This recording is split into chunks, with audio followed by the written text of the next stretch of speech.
Quelle est l'histoire du Brésil à la Seconde Guerre mondiale et quels en a été les impacts? Lorsqu'on parle de la Seconde Guerre mondiale, on pense généralement aux grandes puissances des forces alliées et de l'Axe. Cela a du sens, car ce sont eux qui ont été les protagonistes de la plupart des affrontements. Cependant, ce que peu de gens se demandent ou connaissent, c'est quelle a été la participation du Brésil à la Seconde Guerre mondiale et quel en a été l'impact.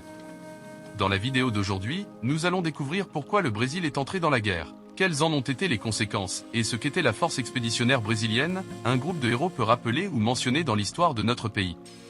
Sans plus tarder, bienvenue dans une autre histoire du monde. Avant de plonger tête baissée dans la Seconde Guerre mondiale, nous devons d'abord comprendre ce qui se passait au Brésil pendant cette période. Après la crise de 1929, si vous ne savez pas ce que c'est, cliquez sur le lien dans la carte. Deux pays se démarquaient dans les années 30 sur la scène mondiale, les États-Unis et l'Allemagne. Les États-Unis, sous la direction de Roosevelt et son plan de relance économique du New Deal, gagnaient de plus en plus d'influence internationale. De l'autre côté, l'Allemagne, sous le commandement de Hitler à partir de 1933, connaissait également une croissance économique et militaire importante. Notre pays était dirigé par Getúlio Vargas, qui cherchait à établir de nouveaux liens économiques après la crise qui avait affecté le marché mondial. Vargas s'était déjà rapproché de l'Allemagne, qui achetait des produits tels que le coton et le café du Brésil en échange de fournitures d'armement et de développement industriel. En plus de cela, l'Allemagne avait une présence significative dans le sud du Brésil, où même des partisans nazis existaient avant la guerre. Cependant, la politique de Vargas visait à rester aussi neutre que possible sur le plan international. C'est pourquoi il avait également fait des achats de matériel militaire auprès des Américains et des Anglais. Les États-Unis ont perçu la proximité de Vargas avec les Allemands comme une menace et ont pris des mesures visant à accroître l'influence américaine au Brésil et en Amérique latine. La politique d'approche américaine était connue sous le nom de politique de bon voisinage. En 1937, sous Vargas, le Brésil installe l'État nouveau, marqué par l'abolition des partis politiques, la centralisation du pouvoir et un certain autoritarisme, ironiquement similaire à celui qui se produisait en Italie fasciste. Le Brésil rompt les relations commerciales avec l'Allemagne et, parallèlement, les relations avec les Américains s'intensifient avec de nombreux accords économiques.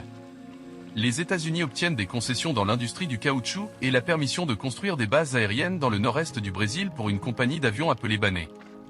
Ces bases seraient utilisées par les Américains comme bases militaires.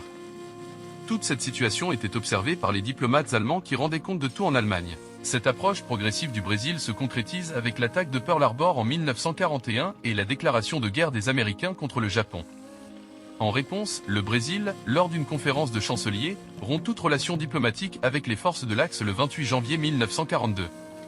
Ce rompement, combiné à la proximité avec les États-Unis, conduit à des attaques de sous-marins allemands contre les navires marchands brésiliens, causant la perte de 19 navires et la mort de 743 Brésiliens.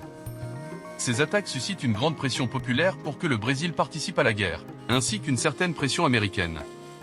Cela conduit le gouvernement brésilien à déclarer la guerre à l'Allemagne et à l'Italie le 22 août 1942.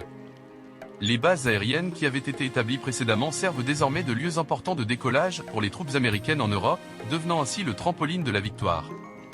En août 1943, un décret signé donne naissance à la force expéditionnaire brésilienne, FEB.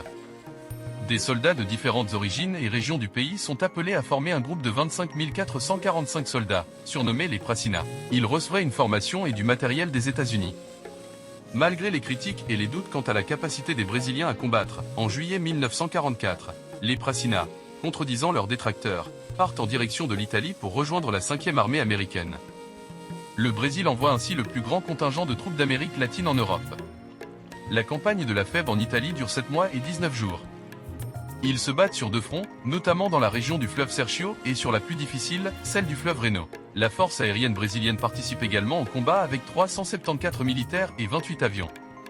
En février 1945, dernière année de la guerre, tout l'effectif de la FEB est unifié en Italie.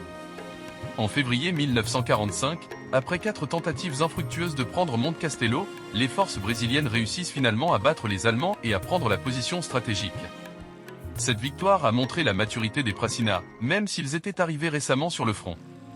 D'autres batailles importantes ont montré l'efficacité des Brésiliens, comme l'occupation de Castelnuovo et l'offensive finale des Alliés en Italie, connue sous le nom de la bataille de Montese, qui s'est terminée le 14 avril 1945.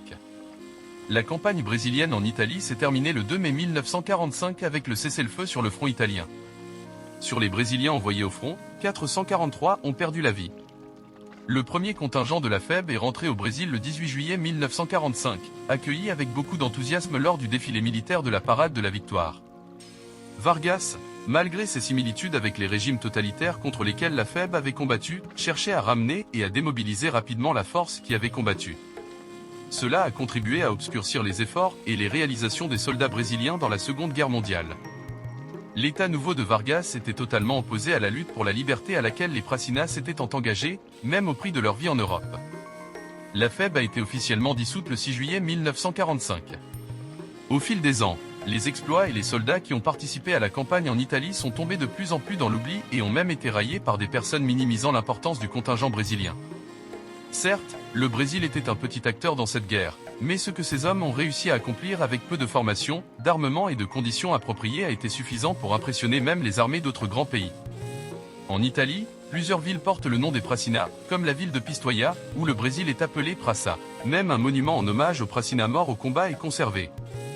Peut-être est-ce l'habitude de regarder la pelouse du voisin et de cultiver les héros d'autres pays au détriment des nôtres qui a fait en sorte que cette histoire soit aujourd'hui si oubliée par tant de personnes. J'espère qu'avec ce bref résumé et cet hommage aux soldats brésiliens qui ont combattu véritablement le fascisme et le nazisme, ceux d'entre vous qui ne connaissaient pas les exploits de nos héros commenceront à regarder un peu plus l'histoire de notre pays et à apprécier la richesse qu'elle renferme. Si vous avez aimé cette vidéo et que vous voulez soutenir notre chaîne, laissez un pouce vers le haut, c'est très important. Laissez également un commentaire sur ce que vous avez pensé de l'histoire. Si vous n'êtes pas encore abonné, cliquez sur le bouton et activez les notifications pour savoir quand sortira la prochaine vidéo.